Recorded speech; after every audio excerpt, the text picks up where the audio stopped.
मैं अब घर की कैद से बाहर निकला। अब हमको तो कुछ आता नहीं था, वहां मुझे एक बहुत भगवान जैसा आदमी मिला। पता नहीं, मैं उसका नाम नहीं जान पाया। हालांकि मैं 3 साल के ग्रेजुएशन में मैं उस आदमी को ढूंढता रहा कि कम से कम थैंक यू तो बोल दूं। और उस आदमी ने, काटजू इंटर कॉलेज है इलाहाबाद में, वहीं मेरा सेंटर पड़ा था। तो उस आदमी ने मुझसे कहा, उस लड़के ने मुझसे कहा कि यार तुम चिंता मत करो, मैं तुम्हें बता दूंगा। और मैं इलाहाबाद यूनिवर्सिटी के एंट्रेंस में पास हो गया। इसी को बोलते हैं ब्लेसिंग। ये भाग्य नहीं है, ये भगवान की कृपा है तुम्हारे ऊपर।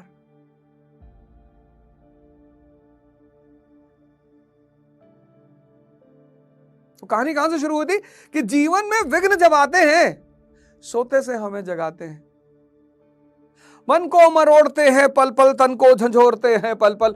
मैं पढ़ने वाला स्टूडेंट हो गया इलाहाबाद यूनिवर्सिटी में, चैलेंज आ गया मेरे जीवन में। तो चैलेंज लेने का शौक है हमको।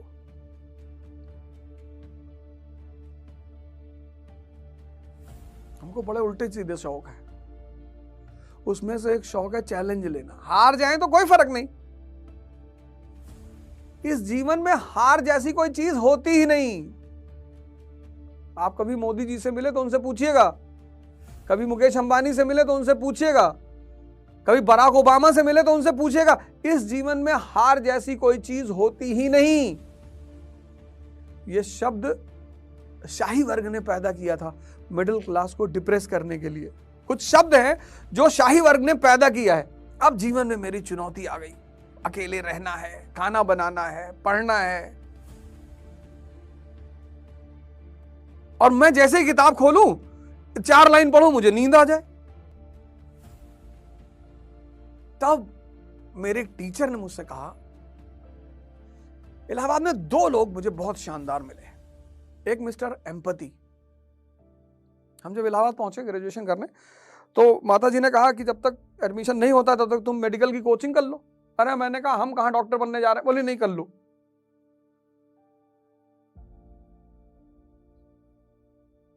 कुछ चीजें हैं जो आपको जीवन में कभी नहीं बनना है, आपको पता है कि बनना ही नहीं, डॉक्टर मुझे बनना ही नहीं, पर उन्होंने जबरदस्ती मेरी सचदेवा कोचिंग में एडमिशन करा दिया। वहां मुझे बहुत शानदार आदमी मिले, एम्पैथी साहब। अगर आप इलाहाबाद से हैं, इवनिंग क्रिश्चियन कॉलेज में पढ़ाते थे वो, और हमारी कोचिंग में वो पढ़ाते थे बॉटनी। भगवान जैसा टीचर, भगवान जैसा टीचर, भगवान। हंसता हुआ, नाचता हुआ, गाता हुआ टीचर। तब हमें पहली बार पता चला कि यार पढ़ना का भी एक स्टाइल है। और एच एस उपाध्याय सर का तो नाम बार बार मैं लेता हूं। किसी भी काम को जब करना हो ना, उस पर होमवर्क करो पहले। पता करो ये क्या है, यूपीएससी क्या है, तुम यूपीएससी देना चाहते हो, क्या है ये, इसका सिलेबस क्या है, ये मुझसे क्या जानना चाहती है, कोचिंग क्यों जाना चाहिए। तुम बिना क्या जाने कूद पड़ते हो। जैसे कुछ लोग स्विमिंग पूल में तैरते हैं सोसाइटियों में, मैं उसको तो तैरना मानता ही नहीं। फिर उनको एक इल्यूजन होता है कि हम तैर लेते हैं, जाके गंगा में कूद गया बनारस में। अब पानी के अंदर तो वाटर करंट होता है, नदी के अंदर अंडर करंट होता है। एक तो करंट, और ऊपर से क्या होता है, नदियां कटान करती हैं, जमीन को काटती हैं, तो छोटी छोटी केव्स होती हैं पानी के अंदर। कभी कभी उसी केव्स में आदमी घुस जाता है, फिर वो हाथ पैर मारता है, और ज्यादातर लोग हाथ पैर मार के मर जाते हैं। किसी चीज को करना चाहते हो, उस पर होमवर्क करो, R&D करो, टाइम दो उसको।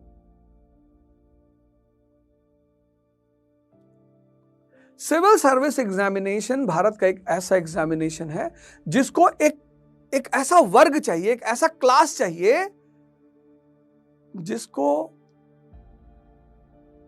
प्रैक्टिकल यूटिलिटी ऑफ सब्जेक्ट्स पता हो। थ्योरेटिकल नहीं, प्रैक्टिकल। 1950 की इंडियन इकोनॉमी, 1991 की इंडियन इकोनॉमी और 2040 की, हम कहां थे, हम कहां पहुंचे, कहां जाना चाहते हैं, ये उसकी डिमांड है। लेकिन ये चीज समझने के लिए जो थियोरेटिकल पार्ट ऑफ इकोनॉमी है वो तो समझना पड़ेगा। Studying is different, preparation is different. Studying का मतलब आपने नेशनल इनकम चैप्टर को तैयार किया, दैट इज स्टडीइंग। आपको पता चला जीडीपी क्या है, आपको पता चला जीएनपी क्या है, आपको पता चला एनडीपी क्या है, ये सब आपको पता चला, ये स्टडीइंग है, फर्स्ट पार्ट। सेकेंड पार्ट ये है कि आपको ये पता चला कि 1950 में इंडिया की जीडीपी क्या थी, कहां कहां से आती थी। तुम्हारा बेसिक्स नहीं है ना, बना लो। पहला पॉइंट अपनी डायरी में लिखो कि whosoever wants to prepare for IAS should have basics। क्योंकि ज्यादातर लोग क्या करते हैं, 10th के बाद ह्यूमैनिटीज छोड़ देते हैं, तो आपको पता नहीं what is economy, what is geography, what is polity. This is the first step which you have to follow. Basics, economy का क्या रोल है लाइफ में, ज्योग्राफी का क्या रोल है लाइफ में, हिस्ट्री का क्या रोल है लाइफ में। India is a country of unity in diversity. If Ashok can handle it, if Akbar can handle it, why not the present government of India. उस डाइवर्सिफाइड भारत को अगर अशोक हैंडल कर सकता है, अकबर कर सकता है, तो आज की भारत सरकार भी कर सकती है। इसलिए पढ़ना है। जीवन में विघ्न जब आते हैं सोते से हमें जगाते हैं। तैयारी शुरू करो तो जाग जाओ। अगर जागोगे नहीं, कोचिंग पहुंच जाओगे, कुछ समझ में आएगा नहीं, और दिमाग खाली रह नहीं सकता। तो लड़के हो तो लड़की पकड़ लोगे, और लड़की हो तो लड़का पकड़ लोगे, पकड़ोगे जरूर। तुमको किसी की आंखों में जन्नत दिखाई पड़ने लगेगी कि ये आंखें नहीं है। जब भी हमारा मन हमारे गोल, मन शांत नहीं रह सकता ना। कुछ चीजों जैसे हर बॉडी पार्ट्स के अपने फंक्शंस हैं, किडनी का फंक्शन है, लीवर का फंक्शन है, हार्ट का फंक्शन है, ऐसे मन का भी फंक्शन है। वो शांत नहीं हो सकता।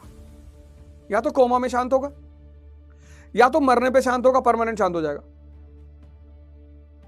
वैसे वो शांति नहीं हो सकता। तुम करके देखो, आंख बंद करके देखो, शांत करके देखो, तुम पागल हो जाओगे। तुम मन को रोक नहीं सकते।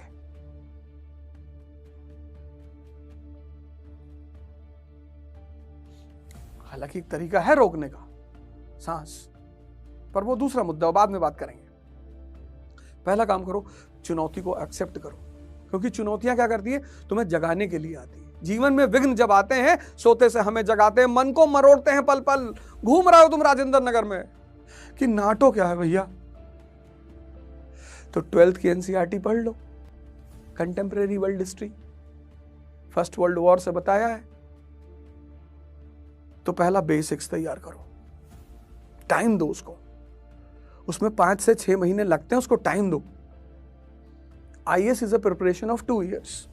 मन को झंझोड़ते हैं पल पल, तन को, मन को मरोड़ते हैं पल पल, तन को झंझोड़ते, नींद नहीं आएगी तुम्हें।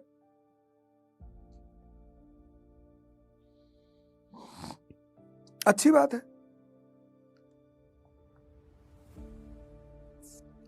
अब तुम अगर ये सब चीजें खुद से नहीं कर पा रहे हो और एक अच्छी गाइडेंस चाहते हो, किसी कोचिंग को पकड़ लो। कोचिंग सारी अच्छी होती है इस दुनिया में, सारे टीचर अच्छे होते हैं, सारी कोचिंग अच्छी होती है। तुम किससे क्या ले सकते हो ये तुम पे डिपेंड करता है। महमूद गजनी मकड़े से सीख लेता है। मकड़ा जाला बनाते बनाते गिर रहा है, फिर उठ रहा है, फिर गिर रहा है, फिर उठ रहा है, फाइनली वो जाला बना ही लेता है। वो उससे सीख ले रहा है। सीखना is a art, learning is a art.